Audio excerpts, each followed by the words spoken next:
Hey, welcome back again. This is Dami. Let's break down the drums first. So I have a kick here. I can make this bigger. We have another secondary kick here. It's low in volume. Then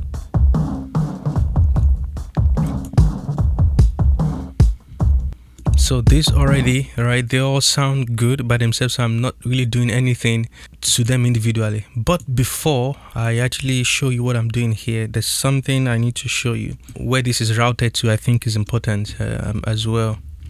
So remember I said I'm bringing everything to my drum bus, so I'm going to solo the drums and then let you hear the processing I'm doing on the drum bus. Alright, so two things I'm doing here. One is I'm compressing, and then I am also using a parallel processing here, which we're going to get to see. So let's hear the compressor in action.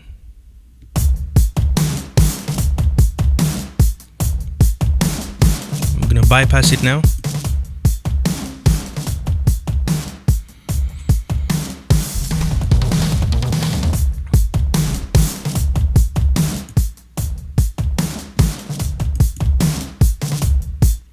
I don't want to use the word glue again because I think I've used the word glue so much. So it's compressing. I'm just gonna keep it at that. And then I'm using flat and then mix. I'm letting the kick drum go through the compressor, especially the low end, so it's not getting super compressed. I'm using a fairly medium to slow attack and then fast release on here. Usually when I use this on maybe buses, I'm only targeting like 1 dB. But obviously, it depends, because you can drive it and then use the blend right here to dial to taste. It's doing something to the drum. I'm gonna play again so you can listen.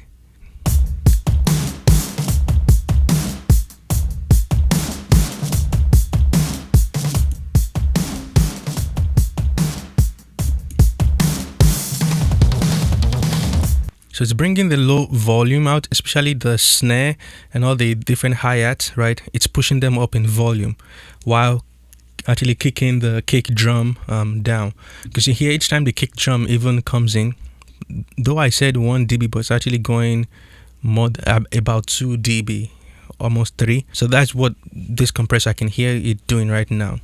Most times when I use compression, right, on the drum bus, I'm always careful on the drum bus. I don't want to really, only want to tame things and get some type of movement using the compressor, because that's what I believe the compressor does, right? To get some type of movement, let's say I have this beat, right? Pum, pum, pum, pum. A compressor, right, based on your your settings, especially your release settings, right, you could get, or let's say you're really squashing it. Remember, if you squash a compressor, the sound you get, right? So I want to get something like this, pam, pam, pam, pam, or some type of swing to the groove. So I'm always listening for that kind of stuff, what the compressor is doing. But in this case, like I said, we're bringing the low, we're gluing things together, right?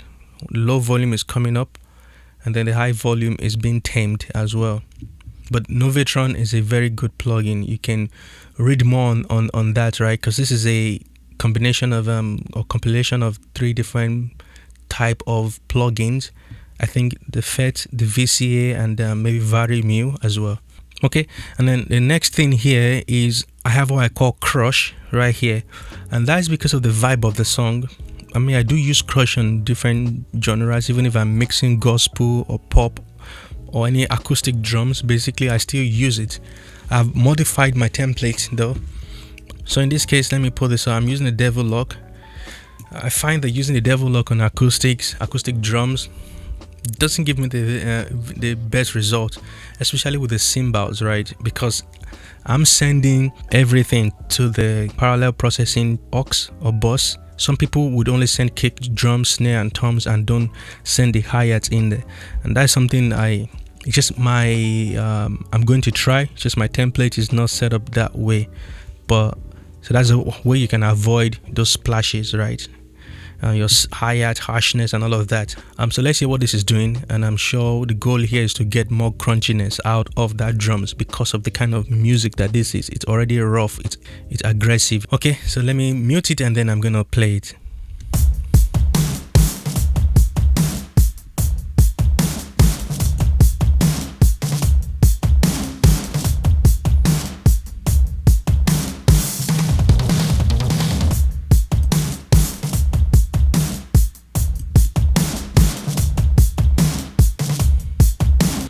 You can hear the crunchiness. I'm going to, for the sake of demonstration, right, increase the return, which is right here, so you can hear exactly what it's doing. So I always blend to taste. So when you send to parallel, you want to blend to taste. So I'm going to do that here.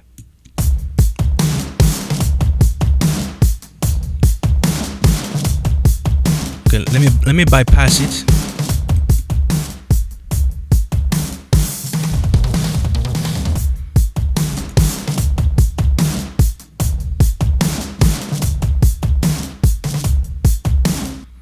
Okay, so I feel like actually turning that up, right? It sounds good when it's up. So that's you can hear exactly what I was doing. The crunchiness it's bringing in there, it's really crushing.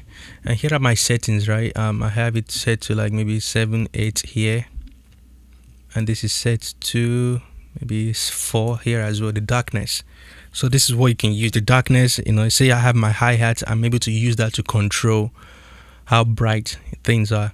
So that's that on what I'm doing on the drum bus. So I do have a kick comp here, and that's where I'm sending this to kick drum. It's going to what I call low end, and all I'm doing is boosting maybe 2 dB at 60. And then on this particular kick itself, let me solo that kick so you can hear. Sounds good, right? So I think I'm bringing in the just 800 there.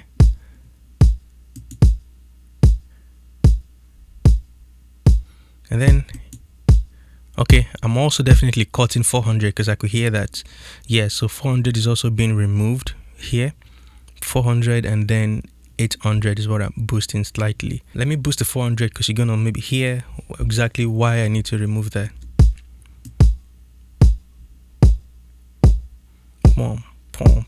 Yeah, we don't need that in there. So this cleaned it up a little bit, and then the 800 I'm boosting, let's exaggerate it. Such a beautiful frequency right there. So that's kind of what you want to look for too, especially in this case. What is that frequency that I can push that sounds good? Most times 800 on kick might not sound good. I will go to like 2K to boost it, but on this kick sample here I can hear like but that's the hat in there. So boosting that let me go to like 2K or let's say 1.5. Yeah, 3 wouldn't really work, right? I mean, it sounds good, to be honest. That's a good kick sample right there. Almost every frequency on there sounds good. So that with this one, this is very talk down. Yeah, not EQing that, both of them together.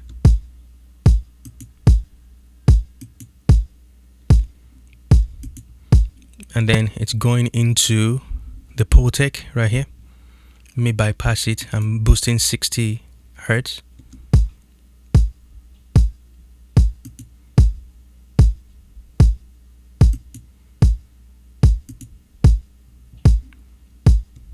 Okay, just gentle on the 60. So that's that.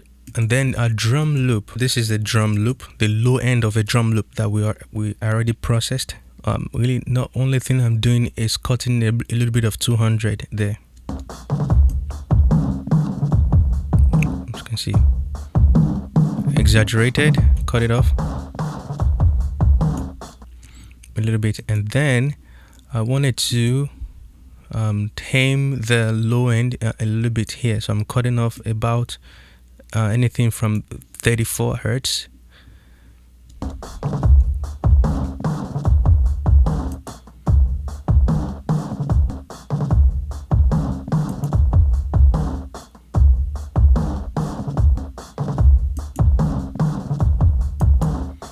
And then I'm also boosting. This is 67. Okay. All right, and everything is going here. All right, so that's the kick comp, right? So we have, let's hear this with the kick drum. And let's bypass all the plugins so far.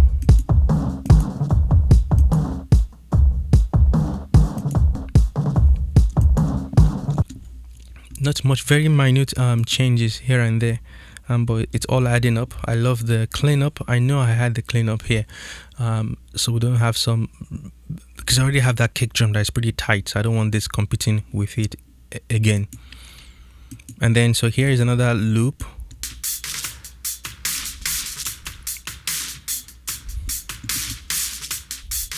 So this is basically the mid to high end, high frequency of that same loop.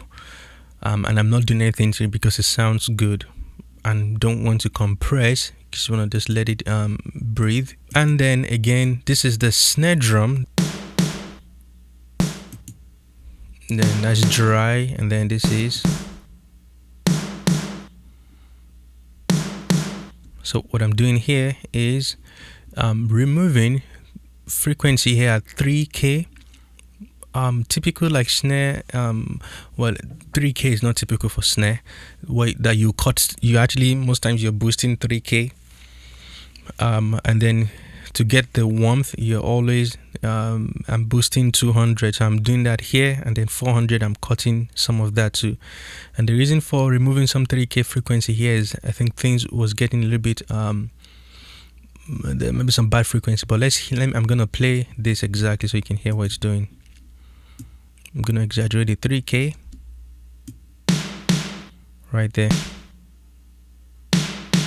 so hopefully you can hear that.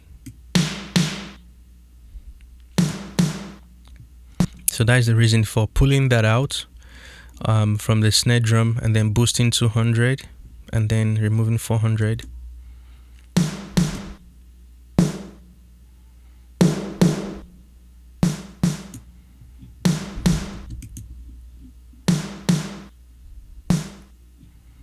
There's the reverb right there. I just turned that off so you can hear.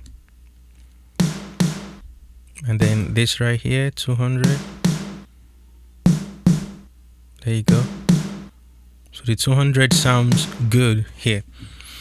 And then just wanted to get some smack out of the snare so that I can poke well in the mix. So let's see what we're doing here. Medium attack and fast release.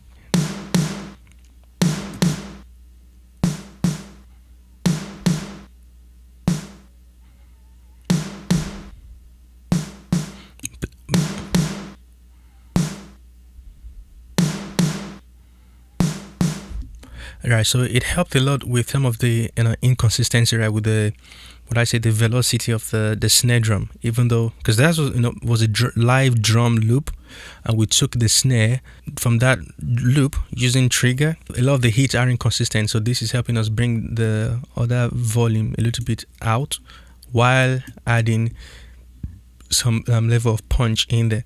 And then I do have reverb going on there. Let me exaggerate that.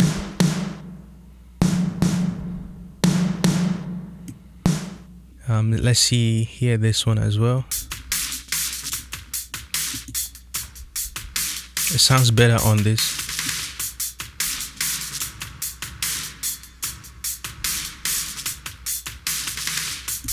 So this is how we make the drum sound big. Because the decay time on that reverb, of course, let me see what reverb exactly.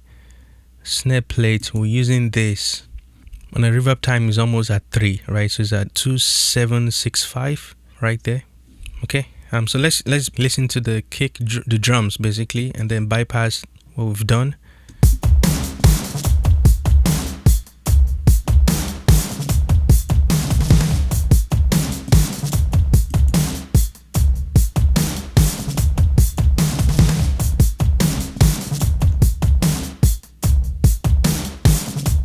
Okay, I'm gonna activate the plugin.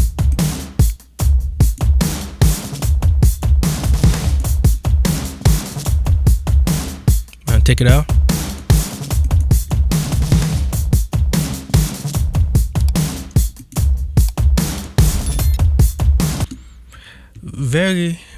Very little change. A lot of the sound we're hearing is coming from mix bots. Very little change, because everything, and I should mention, right, because I had already, before coming to the mixing stage, because I produced this, I've committed to a bunch of the sound, what I want to sound like, so making mixing easier.